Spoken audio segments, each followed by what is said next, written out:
দাঁড়িপাল্লা প্রতীক সহ বাংলাদেশ জামায়াতে ইসলামের নিবন্ধন ফিরিয়ে দেওয়ার সিদ্ধান্ত নিয়েছে নির্বাচন কমিশন ইসি। সেই সঙ্গে ঢাকা দক্ষিণ সিটির মেয়র হিসাবে বিএনপি নেতা ইশরাক হোসেনের নামে গেজেট প্রকাশ করেই ইসি তাদের দায়িত্ব শেষ করেছে।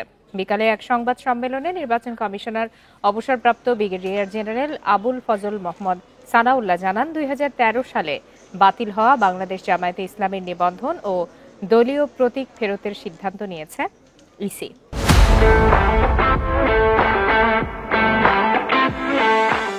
ঢাকা দক্ষিণ সিটির মেয়র পদে বিএনপি নেতা ইশরাক হোসেনের শপথের দায়িত্ব ইসির নয় উল্লেখ করে তারা জানায়, ইসির দায়িত্ব গেজেট প্রকাশ করা, বাকি কাজ স্থানীয় সরকার মন্ত্রণালয়ের।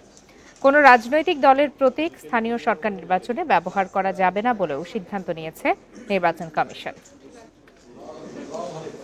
ওনারা আমাদের কাছে দুটো জিনিস একসাথে চেয়ে একটা আবেদন করেছেন, তবে আমরা যেহেতু একদম নীতিগত সিদ্ধান্ত আমরা নিয়ে ফেলেছি, এখন আমাদের সেক্রেটারিয়েট ওয়ার্কআউট করবে। এমনও হতে পারে যে তাদের নিবন্ধনটা যেহেতু কোর্টের আদেশ আমাদের হাতে আছে তাৎক্ষণিকভাবে দিয়ে দিব, আর অ্যাজ অ্যান্ড ওয়েন দাঁড়িপাল্লা প্রতীকটা হয়ে আসে তখন তারা উনি পাবেন।